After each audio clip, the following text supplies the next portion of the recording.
Biblia inaonyesha kwamba kucheza na dhambi vinaweza kumfikisha kwenye mshahara wenyewe wa dhambi.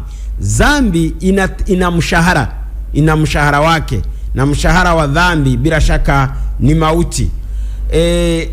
Baadhi ya hatari ya kwanza ni hii hapa. Kwanza ni kumtenganisha mtu na Mungu. Dhambi inaweza kukutenganisha na Mungu, inaweza kukufarakanisha na ndugu zako na familia yako. Dhambi inaweza kufanya moyo wako kuwa mgumu, inaweza kupunguza uwezo wako wa kujitawala au wa kuitambua kwamba ni mbaya. Dhambi humfanya mtu kuwa mtumwa wa mazoea mabaya.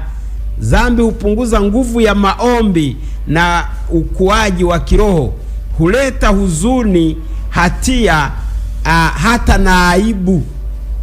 Hiyo ni dhambi. Hiyo ni dhambi. Dhambi huharibu tabia na ushuhuda wa Mkristo. Inakufanya uwe na dhambi inakufanya kuwa mtu wa kuogopwa katika jamii. Lakini sio hivyo tu, dhambi huathiri familia na watu wanaozunguka familia yako. Dhambi inaweza kukufikisha mbali zaidi. Ndio maana katika Biblia kitabu cha Yakobo sura ya kwanza fungu la 14 hadi la 15 inasema kila mtu hujaribiwa na tamaa yake mwenyewe, lakini pia ukiendelea Mungu hawezi kumjaribu mwanadamu. Lakini dhambi inakuwa ndani ya mtu kuanzia tamaa, inaendelea baadaye itazaa mauti. Itazaa mauti kabisa. Ndio maana kitabu cha Methali sura ya 14 fungu la 12 inasema kwamba iko njia ionekanayo kuwa sawa machoni pa mtu, lakini mwisho wake ni njia za mauti.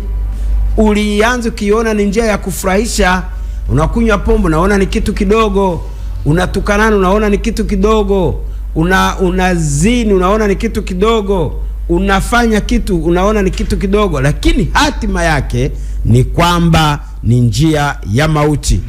Lakini pia tukiendelea mbele kidogo katika kitabu cha Warumi sura ya 6 fungu la 23 neno la Mungu linatuambia kwamba kwa maana mshahara wa dhambi ni mauti. Dhambi inazaa. Dhambi inazaa.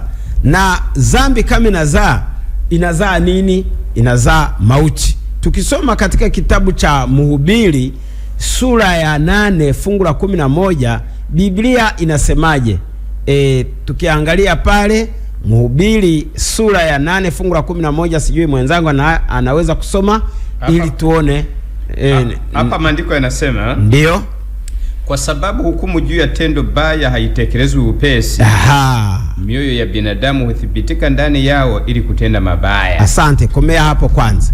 Kwa sababu, hebu rudia fungu hilo tusikie vizuri. Kwa sababu hukumu juu ya tendo baya haitekelezwi upesi. Kwa sababu aliyeenda kuiba ameona ameiba akarudi salama. Aliyeenda kuzini akaenda kuzini akarudi salama. Aliyeenda kuchonganisha watu amechonganisha karudi salama. Aliyefanya uhuni fulani ameufanya karudi salama. Sasa anaona kwamba kumbe ni mchezo wa kuendeleza.